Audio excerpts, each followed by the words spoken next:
mengucap syukur atas setiap anugerah kebaikan Tuhan dalam kehidupan kami.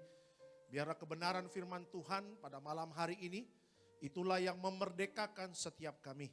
Kami tidak hidup dalam kecemasan, tidak hidup dalam kebimbangan, tidak hidup dalam ketakutan, tetapi hidup karena percaya. Kami mengucap syukur dalam nama Tuhan Yesus yang diberkati Tuhan. Sama-sama kita katakan, amin. Haleluya, puji Tuhan. Ada shalom Tiberias. Wes mantap, senang kembali bisa bertemu dengan Bapak Ibu di live streaming tanggal 17 Mei 2020. Gereja Tiberias Indonesia live streaming dari pagi sampai malam. Dan closingnya bersama saya Pendeta Alexander Simanjuntak.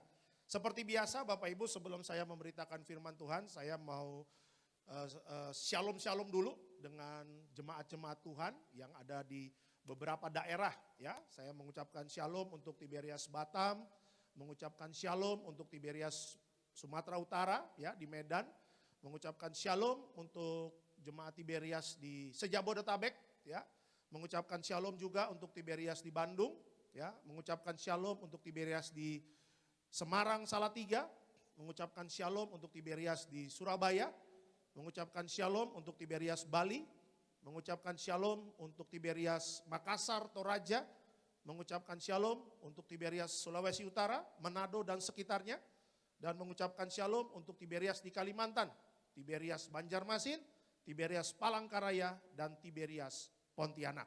Oke, puji Tuhan. Senang kembali bisa bertemu dengan Bapak Ibu pada malam hari ini.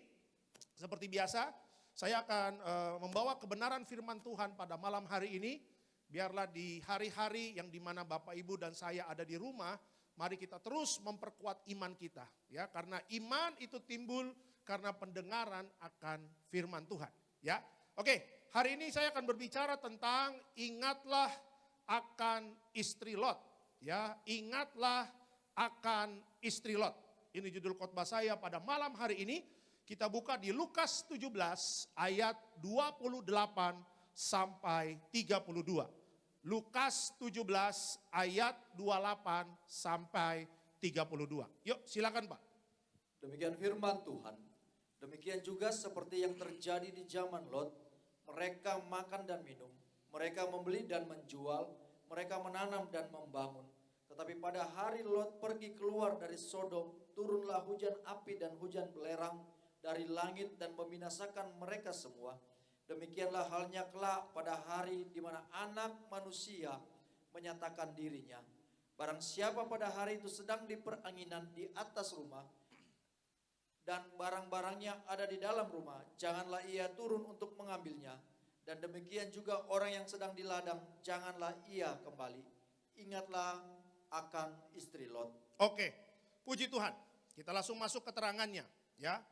Perkataan ini diucapkan Yesus ketika dia sedang berbicara tentang kedatangan Yesus kedua kali. Di mana kedatangannya itu akan terjadi secara tiba-tiba dan tanpa diduga-duga. Oke, nah Bapak Ibu, gak banyak orang yang mau bercerita atau memberitakan kebenaran firman Tuhan tentang istri Lot. Ya, ketika saya baca ceritanya tentang istri Lot, Bapak Ibu, bagaimana kenapa istri Lot itu bisa kena hukuman, bisa kena menjadi tiang garam, itu sangat-sangat mengerikan. Nah makanya Tuhan Yesus memberikan contoh tentang ingatlah akan istri Lot ya. Itu berbicara tentang apa? Bahwa nanti kedatangan dia kedua kali, dia akan datang secara tiba-tiba dan dia akan datang tanpa diduga-duga. Artinya apa? Artinya bagi kita yang mempersiapkan diri tentang kedatangan Yesus kedua kali, Bapak Ibu, ya, kita harus punya iman. Bapak Ibu dan saya, kita terangkat ke sorga. Kita harus punya iman, Bapak Ibu dan saya, namamu, namaku, ya, bersama keluarga besar tercatat dalam kitab kehidupan, ya. Nah, makanya Yesus bercerita kepada murid-muridnya, ayo, ya, hati-hati kedatanganku itu tiba-tiba, kedatanganku itu tidak diduga-duga, ya, dan ingatlah akan istri Lot. Istri Lot dan bersama keluarganya itu sudah diselamatkan Tuhan. Tuhan sudah memberikan perintah kepada malaikatnya untuk mengatakan kepada Lot dan istrinya dan keluarganya untuk keluar dari kota Sodom. Karena apa? Karena kota itu akan dihancurkan Tuhan, Bapak Ibu.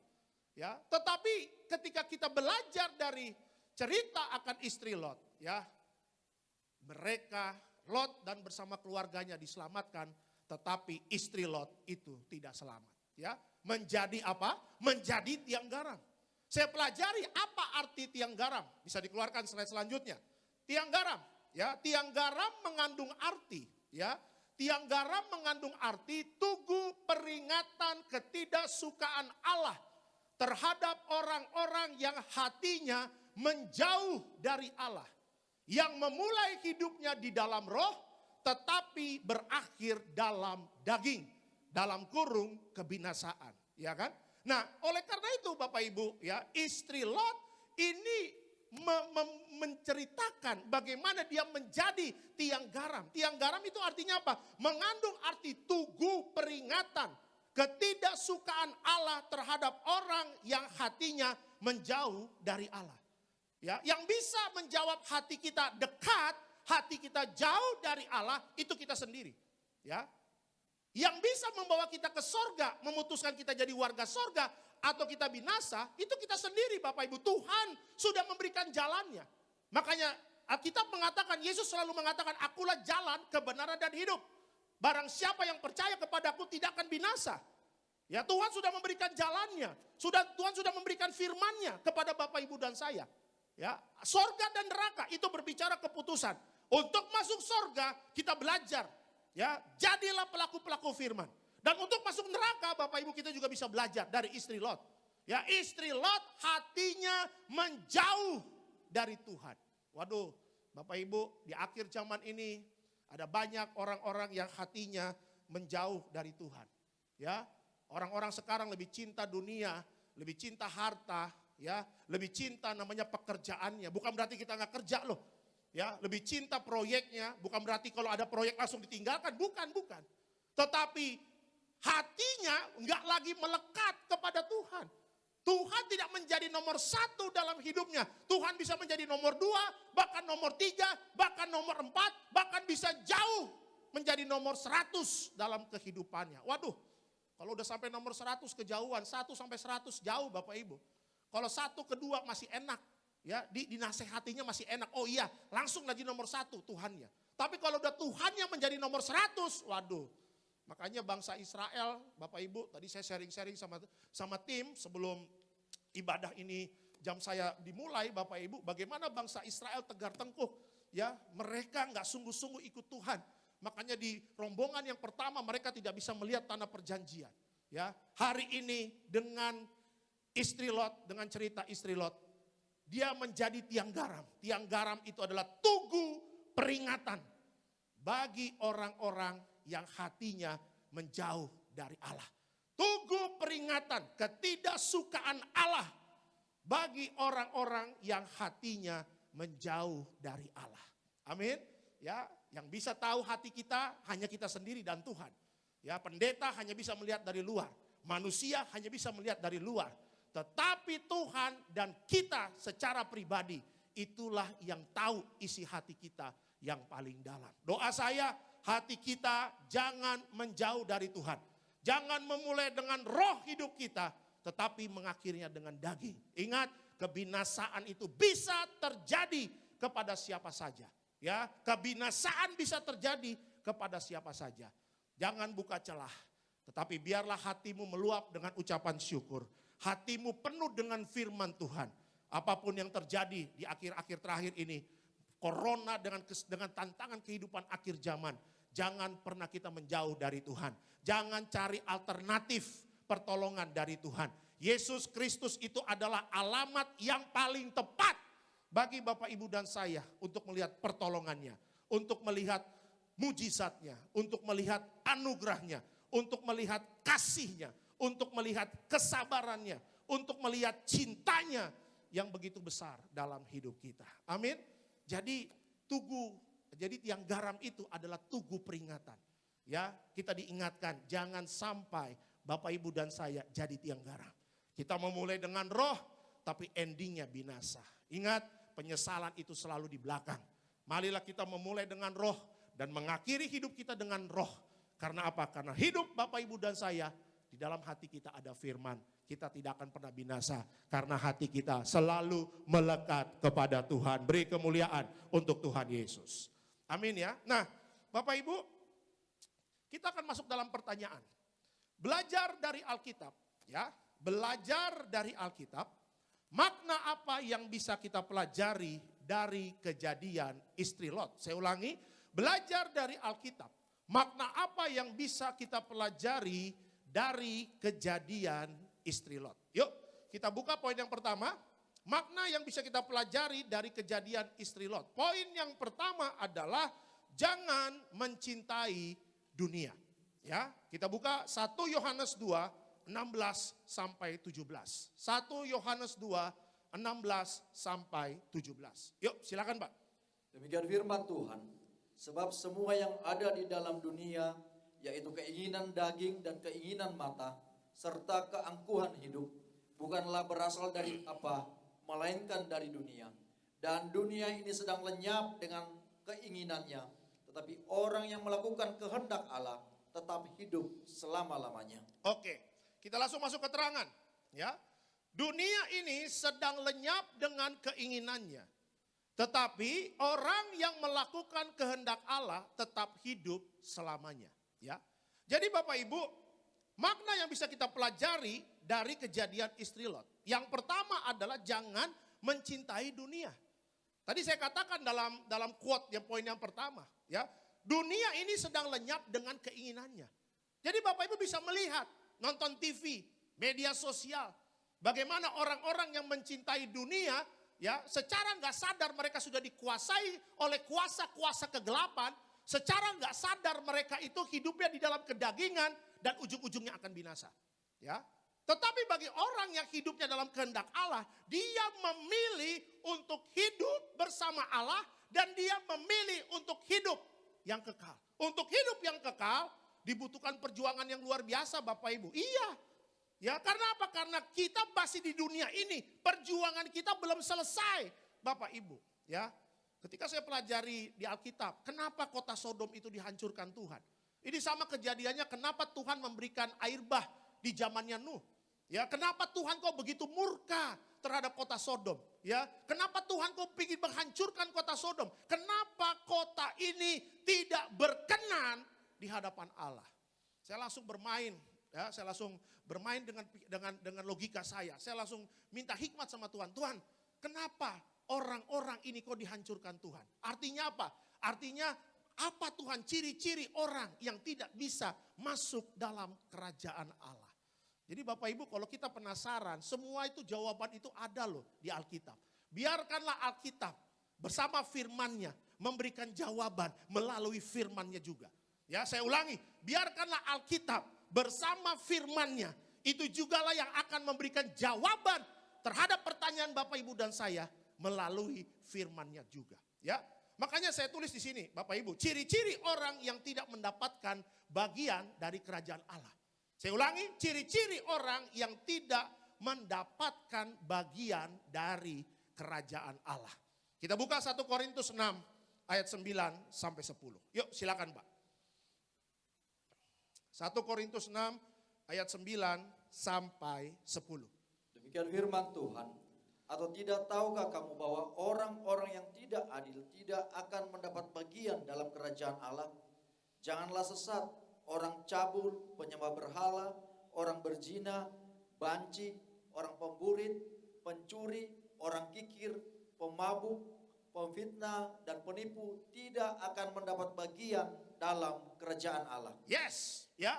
Jadi kenapa kota Sodom itu dihancurkan Tuhan? Kenapa orang-orang di Sodom itu tidak mendapatkan bagian dari kerajaan Allah? Ya, Alkitab menjelaskan Bapak Ibu bahwa orang-orang yang tidak mendapatkan bagian dalam kerajaan Allah adalah apa? Orang cabul, ya kan? Orang penyembah berhala, berzina, banci, orang pemburit, pencuri, orang kikir, pemabuk, pemfitnah, dan penipu tidak akan mendapat bagian dalam kerajaan Allah. Waduh, saya ketika baca ayat ini gemetar Bapak Ibu. Saya tanya sama Tuhan, Tuhan, Saya doa Tuhan tidak ada di dalam hidup saya yang ada kriteria seperti ini. Ya, makanya dalam perjamuan kudus Bapak Ibu, setiap kita perjamuan kudus, gembala sidang selalu mengajarkan kita tolak zina, kita tolak percabulan, kita tolak orang ketiga, kita tolak curi, kita tolak dusta. Bahkan di dalam gereja, gembala sidang selalu mengajarkan apa? Kita tolak Yudas yang ada di gereja. Dan benar, itu Alkitabiah Bapak Ibu.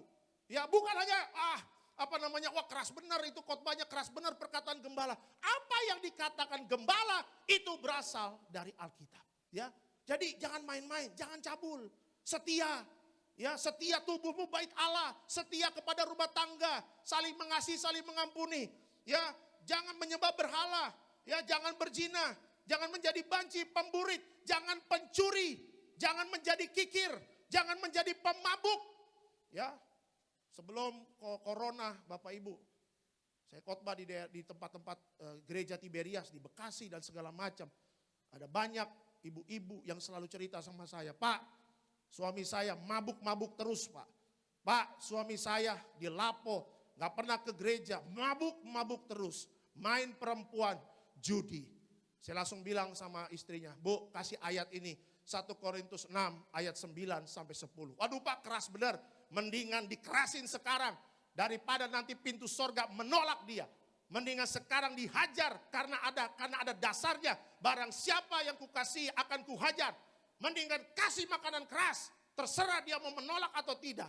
Tetapi minimal pikirannya dan hatinya sudah pernah dengar akan firman Tuhan. Ya, puji Tuhan Bapak Ibu, dalam kesaksian beberapa jemaat di Mega Bekasi, ya, ada ibu-ibu maju altar call.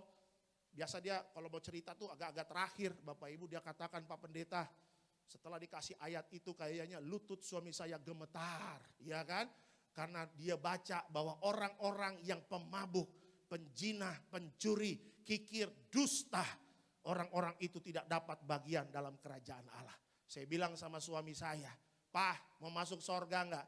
Kalau aku sih ditanya Tuhan, apakah aku mau jadi warga sorga? Kata istrinya, aku mau. Tapi kalau papa nggak masuk sorga, ya udah, saya tinggalin papa. Biar saya dan anak-anak akan jadi warga sorga. Papa jadi warga neraka. Mau nggak Pak? Wih, langsung ciut Bapak Ibu, langsung ciut. Karena apa? Karena diomongin baik-baik, nggak mau denger. Ya, disuruh doa bareng, males. Ya kan? Terus udah begitu jadi ribut rumah tangga. Udah saya bilang, Bu, gak usah ribut Bu. Kasih aja ayat ini, 1 Korintus 6 ayat 9 sampai 10. Suruh dia baca Bu, distabiloin Bu. Kalau perlu di print gede-gede Bu kayak poster. Ya, gak ada masalah Bu. Kalau dia marah bilang yang suruh pendeta Alexander Simanjuntak. Mendingan kita keras sekarang, tapi kita ujung-ujungnya warga sorga. Ya, hati-hati. Bapak Ibu bisa baca lagi 1 Korintus 6 ayat 9 sampai 10.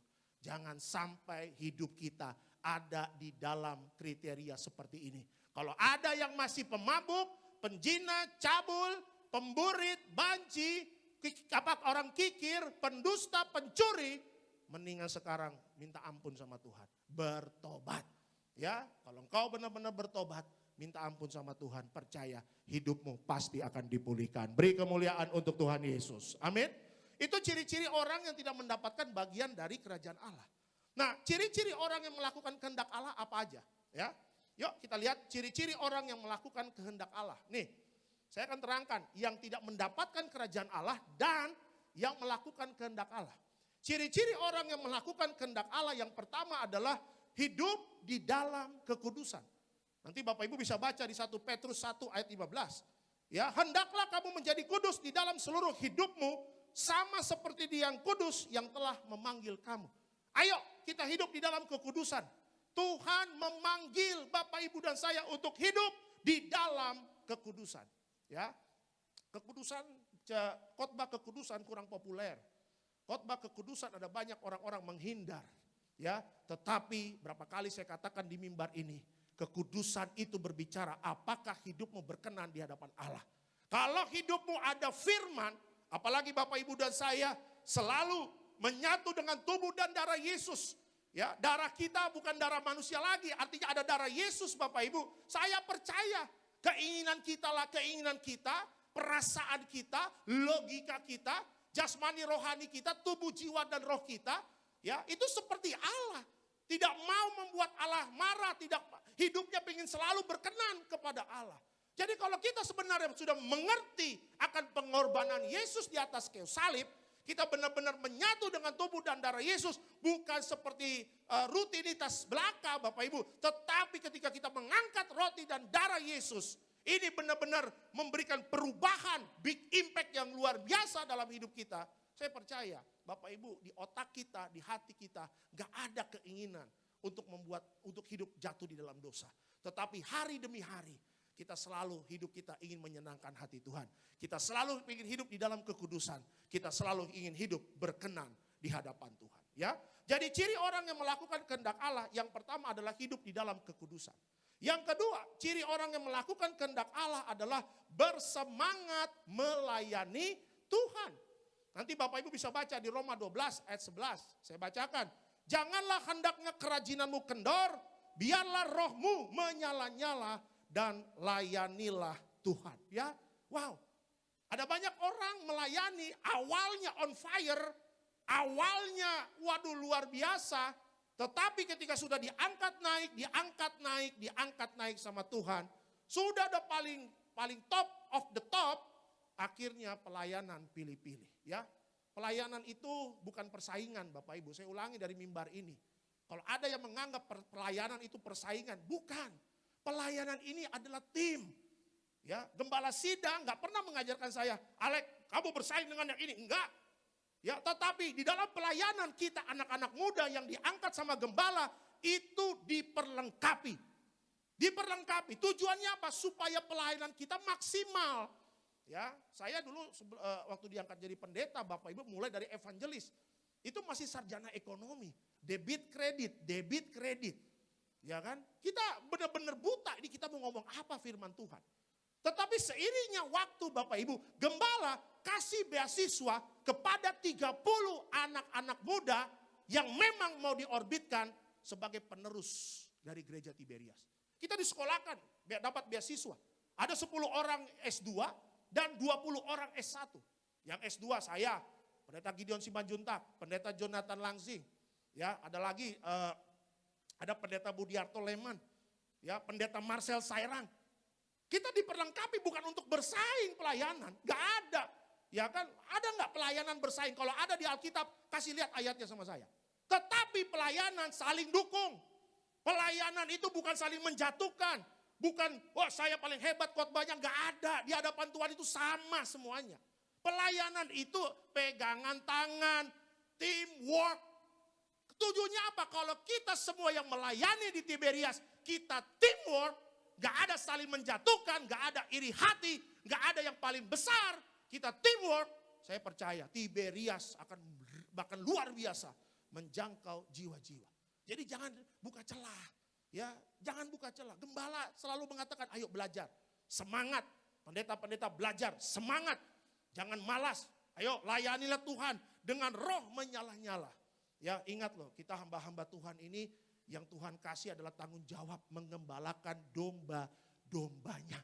Jangan sampai domba yang kita gembalakan masuk jurang. Jangan sampai domba yang kita gembalakan ini, ya, yang kita didik ini, yang kita kasih makan, dombanya gak masuk sorga. Ya kan? Jangan. Justru kita harus kasih firman yang benar, kasih makanan yang benar untuk domba-domba kita. Ya, saya punya anak, ya. Mau hampir 2 tahun tapi masih lama November Bapak Ibu. Saya berjuang sama istri tiap hari, kita kasih susu yang terbaik. Kita beli pampers yang terbaik. Kadang-kadang istri saya bingung, aduh besok mau makan apa lagi. Dia searching internet, makanan buat umur segini, kasih yang terbaik. Kita ke mall, kita cari swalayan yang the best untuk anak kita. Ya, nah kalau kita sama anak aja kasih makan yang terbaik, masa kita kepada jemaat kita sembarangan? Jangan sembarangan. Karena saya pernah bilang di sini Bapak Ibu, bahwa rapot kita tuh ada di sorga. Tuhan menilai kita yang melayani, rapot kita A apa F. Ya, saya pernah katakan di sini, saya paling takut kalau rapot pelayanan saya F. Artinya fail Bapak Ibu. Kata Tuhan, aku tidak mengenal engkau. Enyahlah engkau pembuat kejahatan. Aduh, jangan sampai kata-kata itu ada dalam hidup kita. Ya, jadi kalau kita mau melakukan kehendak Allah, ayo bersemangat melayani Tuhan. bersemangat. Pelayanan bukan untuk gagah-gagahan, pelayanan bukan untuk persaingan, gak ada persaingan. Saya punya prinsip pelayanan gak ada persaingan. Pelayanan itu teamwork. Ya, kita saling dukung, ya saling support. Ayo maju bersama-sama, ayo belajar bersama-sama. Ya, sehingga apa? Kalau kita semuanya kompak, Tiberias juga diberkati. Tiberias akan menjangkau jiwa-jiwa dan setan itu dikalahkan dan kita tidak akan buka celah dan semuanya terbang jadi warga sorga. Ya, ciri-ciri orang yang melakukan kehendak Allah. Yang dua, bersemangat melayani Tuhan. Yang kedua, yang ketiga adalah memberitahukan Kristus dimanapun kita berada. Ya, Alkitab mengatakan pergilah ke seluruh dunia, beritakanlah Injil kepada semua makhluk. Siapa yang percaya dibaptis diselamatkan, tetapi siapa yang tidak percaya akan dihukum. Ya, Tiberias bersama hamba-hamba Tuhan, bersama gembala, bersama hamba-hamba Tuhan. Tugas kita adalah memberitakan Kristus dimanapun kita berada. Makanya siapa yang percaya dibaptis, ya. Saya percaya nanti habis pandemi ini, habis corona ini, waduh, ini baptisan ini pasti membludak Bapak Ibu. Saya percaya, saya sangat percaya. Karena apa? Karena saya sangat percaya ada banyak orang yang bertobat di akhir zaman ini. Tiberias sudah gak kehitung Bapak Ibu baptis orang. Jangankan baptis, coba kalau Natal GBK kemarin, hampir 250.000 orang. Kita yang di mimbar ngelihat jemaat, sampai terharunya luar biasa Bapak Ibu. Malam kudus semuanya menyalakan lilin Natal Bapak Ibu. Bagaimana luar biasanya campur tangan Tuhan. Ini adalah buah-buah dari pelayanan gereja Tiberias bersama gembala dan seluruh hamba-hamba Tuhan. Luar biasa.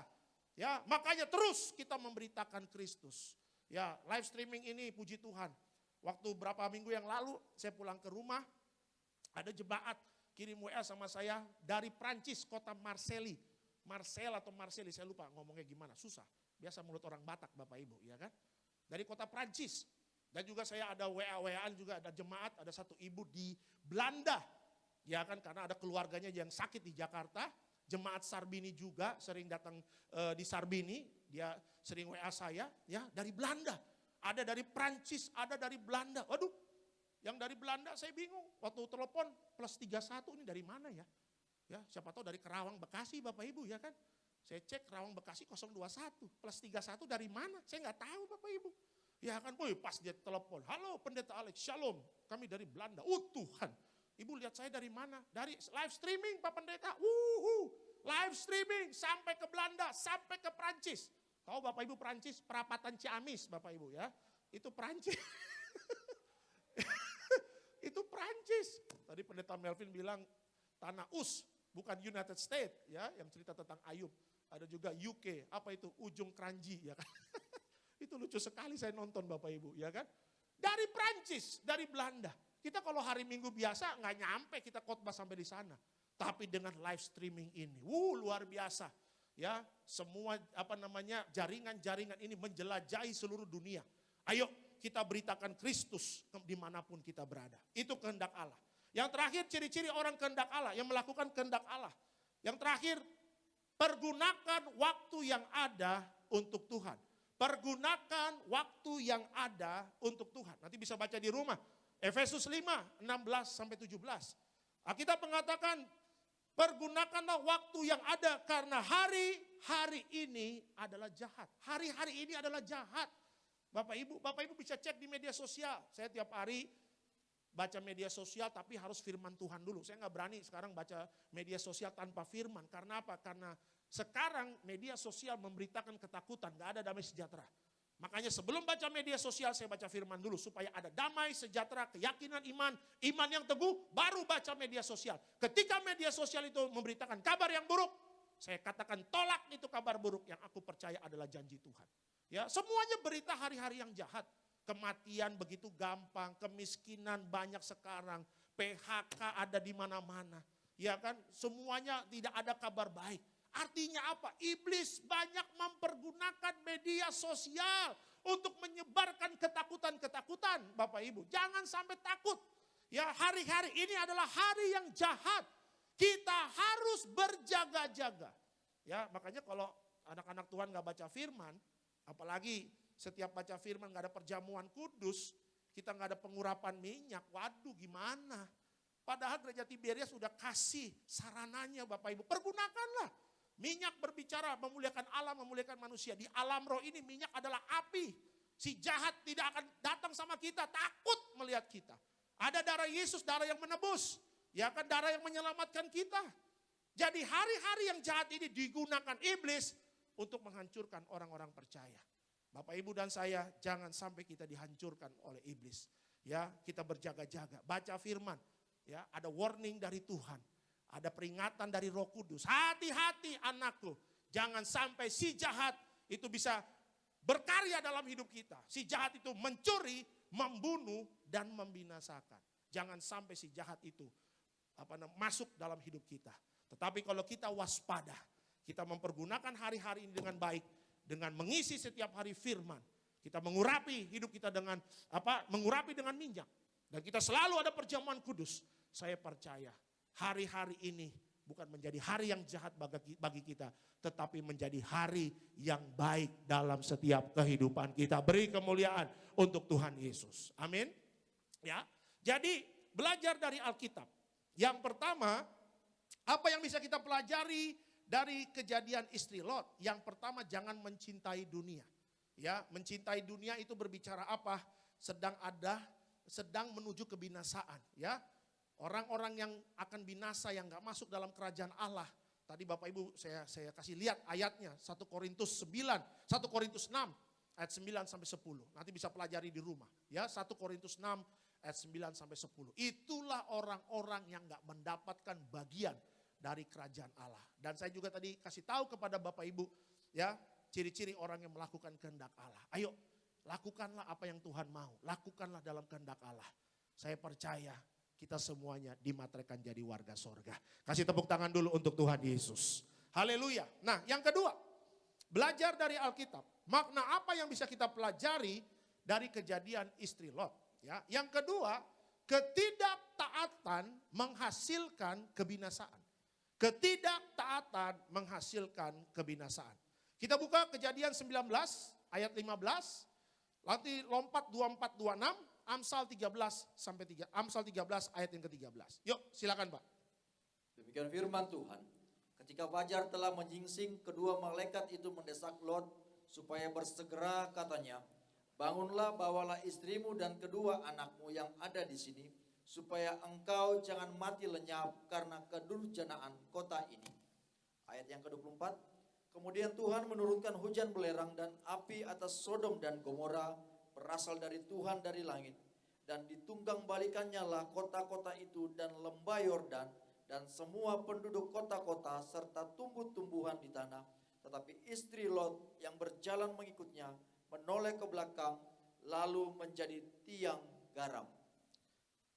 Amsal 13 ayat 13, langsung buka. Demikian firman Tuhan. Siapa meremehkan firman, ia akan menanggung akibatnya. Tetapi siapa taat kepada perintah akan menerima balasan. Oke, puji Tuhan. Langsung keterangannya. Konsekuensi dari ketidaktaatan kepada perintah Allah itu sangat serius. Saya ulangi.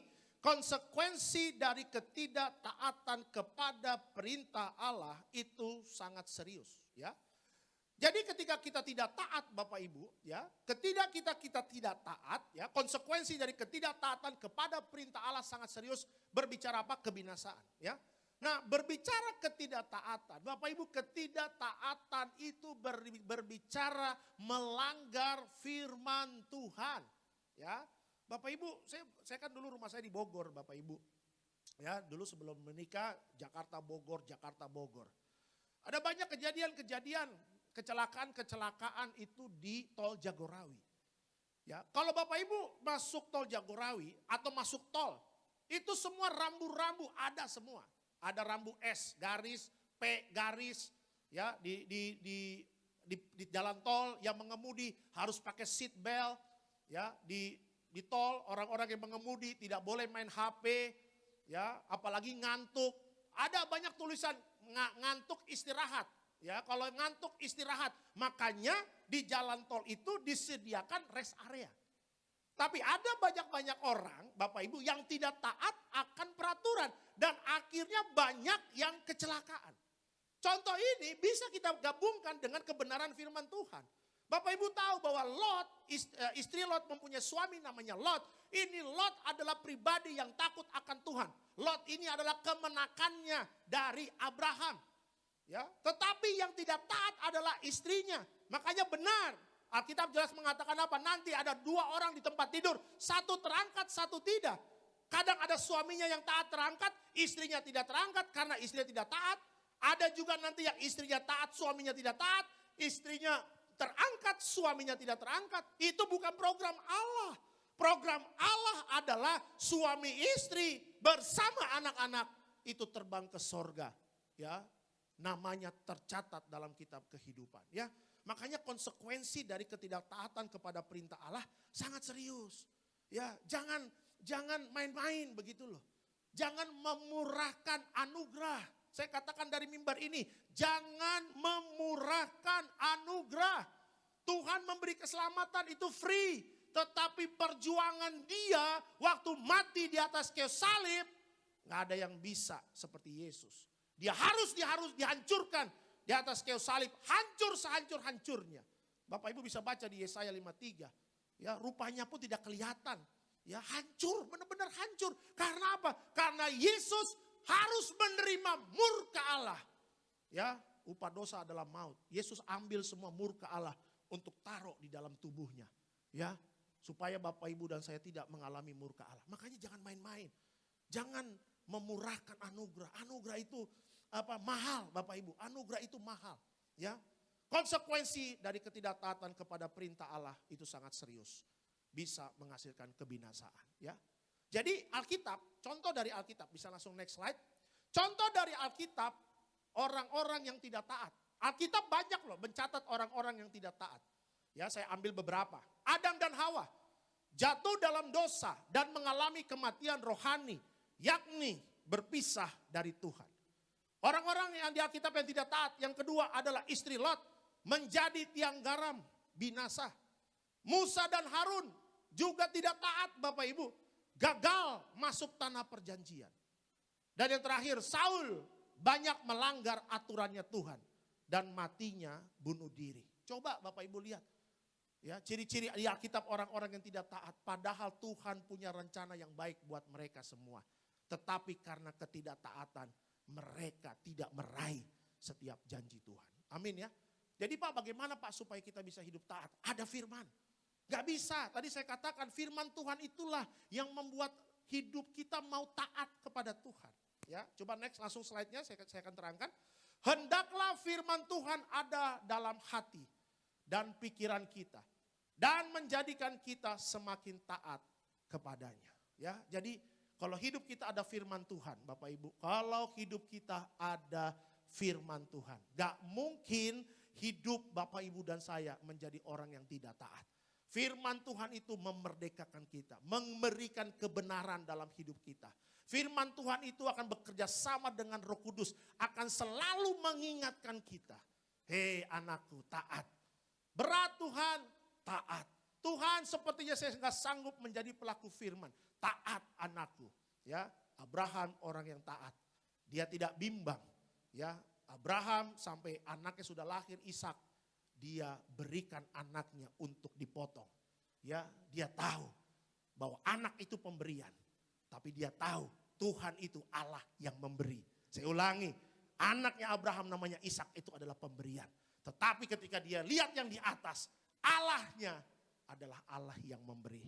Dia punya iman kalau Tuhan saja bisa kasih Ishak, walaupun Ishak harus dipotong, Allah yang memberi bisa memberikan anak yang baru lagi. Ya, jadi tidak bimbang.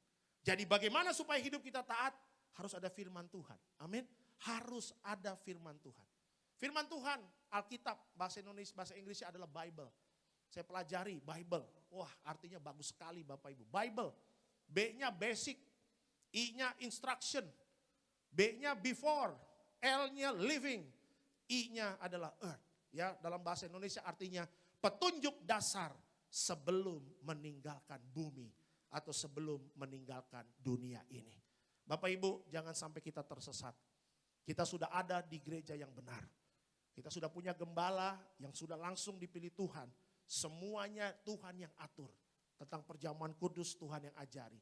Tentang minyak urapan Tuhan yang ajari. Sampai buletin Tiberias Tuhan yang ajari. Kesaksian harus ada di depan. Sampai baptisan juga Tuhan ajari. Gereja Tiberias Gembala Sidang diajarkan Tuhan. Sampai kuburin orang juga diajari. Bapak Ibu harus pakai minyak. Karena waktu itu gembala dikasih penglihatan ada keluarga juga yang suaminya mati. Itu pas dikubur kayak dicacah-cacah. Kayak potong-potong daging Bapak Ibu. Ya, gembala Tuhan suruh gembala untuk kubur. Ya, jangan. Saya nggak tahu Tuhan itu siapa, tapi kata Tuhan pergi. Ya, pergi. Kau yang menguburkannya. Jadi segala sesuatunya Tuhan yang ajarin.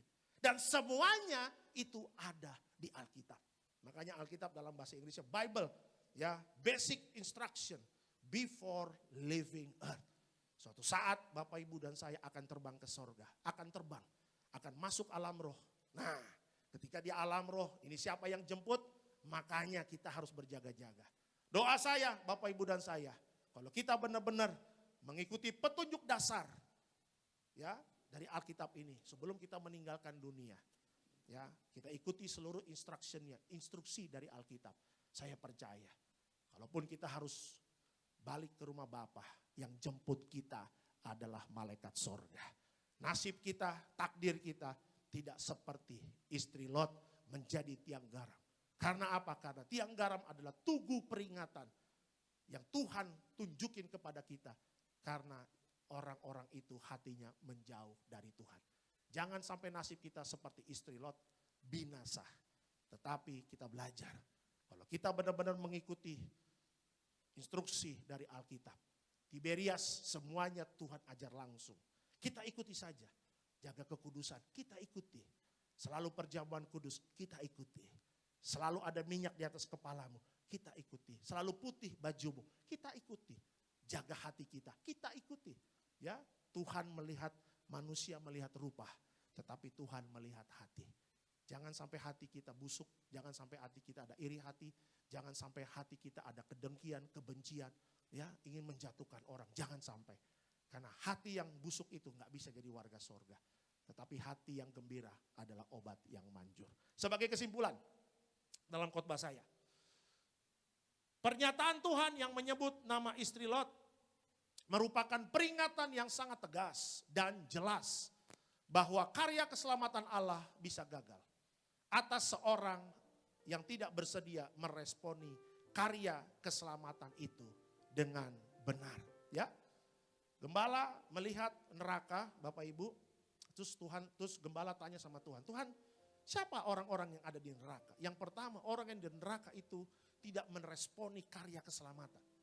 Tidak percaya akan pengorbanan Yesus di atas kayu salib. Tidak percaya akan tubuh dan darah Yesus. Orang yang di neraka yang kedua adalah orang-orang terlambat bertobat. Ya, jangan kita menolak atau telat meresponi karya keselamatan Tuhan. Cepat fast respon, ya. Kita harus fast respon. Saya percaya karya keselamatan. Dan hari ini saya mau sungguh-sungguh bertobat. Saya meninggalkan kehidupan saya yang lama dan saya tidak menoleh ke belakang. Istri Lot menoleh ke belakang menjadi tiang garam. Padahal malaikat sudah kasih tahu kepada Lot dan istrinya dan keluarganya. Sodom akan dihancurkan. Cepat kalian keluar dari kota ini. Pesan itu juga dikasih tahu sama kita. Akhir zaman sudah terjadi. Jangan main-main lagi dengan hidupmu.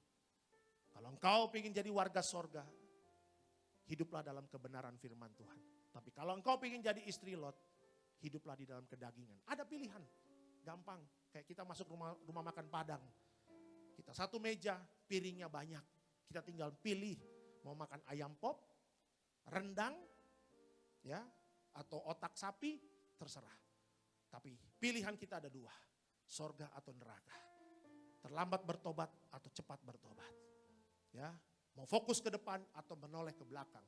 Itu pilihan Bapak Ibu.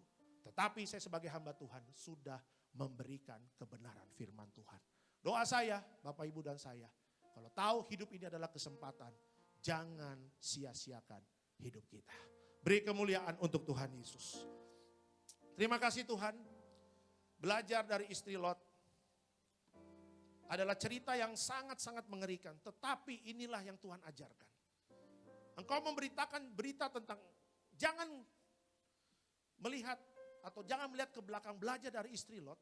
Itu tujuannya apa? Supaya kedatangan Yesus itu benar-benar kita persiapkan. Jangan ada yang binasa.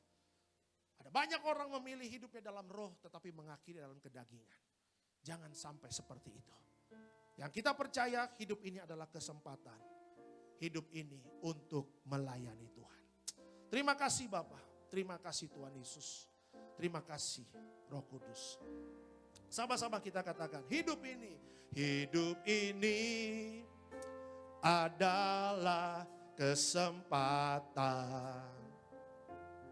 Hidup ini untuk melayani Tuhan.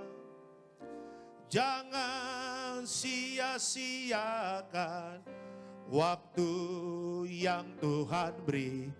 Hidup ini harus jadi berkat. Hidup ini adalah kesempatan. Hidup ini adalah kesempatan. Hidup ini untuk melayani Tuhan. Jangan sia-siakan waktu yang Tuhan beri. Hidup ini harus jadi berkat. Katakan, oh Tuhan, pakailah hidupku selagi aku masih kuat.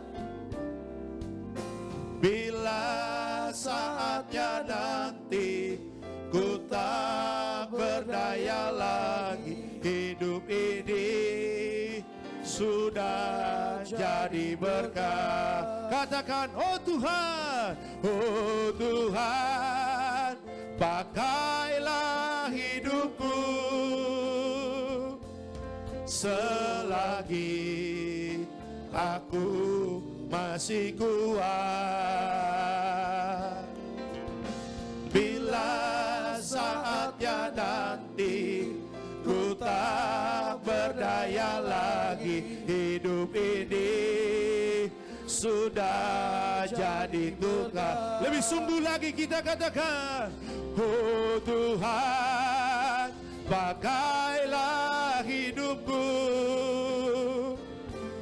selagi aku masih kuat. Bila saatnya nanti ku tak berdaya lagi, hidup ini sudah jadi berkat.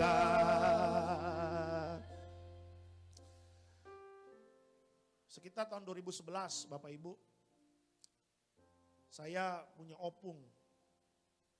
Bahasa Batak opung, bahasa Indonesia kakek. Dia meninggal umur 98 tahun. 98 tahun, long life. Paling tua waktu itu di Pematang Siantar. Waktu dia meninggal, dia punya karangan bunga itu. Hampir ke pajak Horas Bapak Ibu. Waduh, itu karangan bunga banyak sekali. Hampir setengah kota Siantar kali itu karangan bunganya. Sebelum meninggal, berapa bulan sebelum meninggal, saya sempat liburan ke Pematang Siantar. Saya tidur di rumah tante saya sekamar dengan opung saya. Sekitar jam 5 atau setengah 5, jam 5 pagi. Saya tiba-tiba kebangun. Karena apa? Karena tempat tidur bergerak. Disangka saya opung saya mau ke toilet Bapak Ibu. Saya mau siap-siap ready untuk pegang tangannya. Tapi apa yang terjadi? Dia katakan, jangan pegang saya mau berdoa. Ya, jadi dia duduk di tepi tempat tidur, dia berdoa. Dan tidak pernah absen selama dia hidup Bapak Ibu.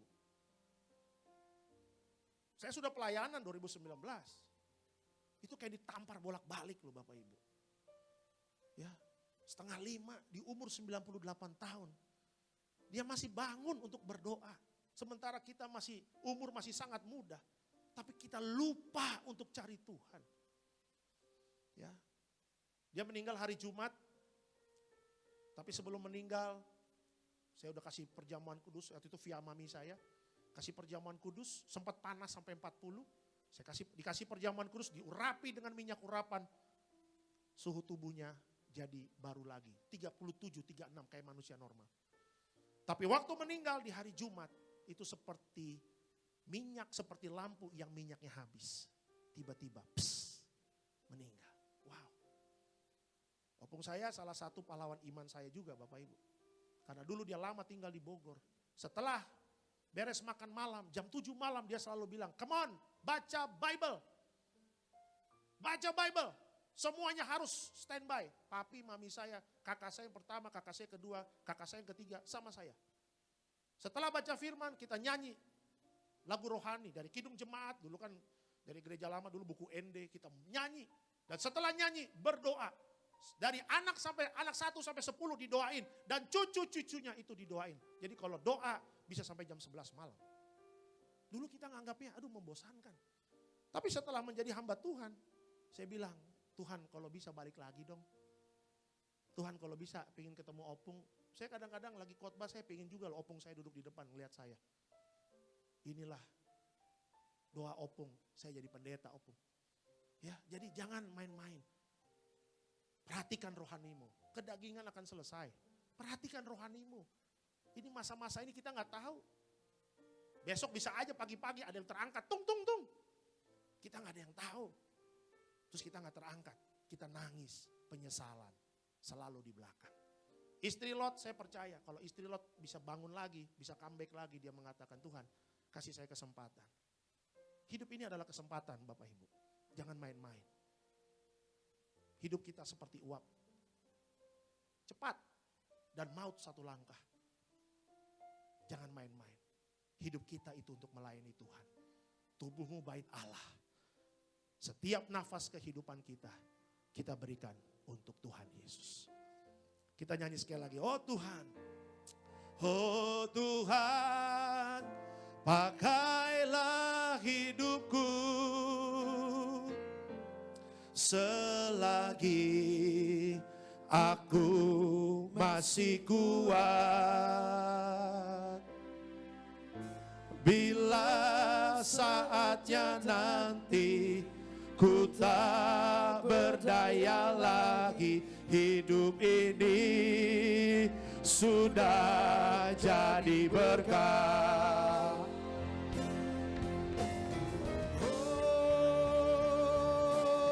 Oh Tuhan, pakailah hidupku selagi aku masih kuat. Bila saatnya nanti ku tak berdaya lagi, hidup ini sudah jadi berkah. Sekali lagi kita katakan, oh Tuhan, pakailah hidupku selagi aku masih kuat. Bila saatnya nanti ku tak berdaya lagi, hidup ini sudah jadi berkat. Hidup ini sudah jadi berkat. Hidup ini sudah jadi berkat. Hidup ini sudah jadi berkat. Hidup ini sudah jadi berkat. Beri kemuliaan untuk Tuhan Yesus. Terima kasih Bapa di sorga, hamba telah memberitakan kebenaran firman Tuhan. Dan hamba doa setiap jemaat benar-benar merdeka. Karena mereka hidup di dalam kebenaran firman Tuhan. Sebentar kami akan perjamuan kudus, tapi sebelumnya kami ingin memberikan yang terbaik. Mazmur 23 ayat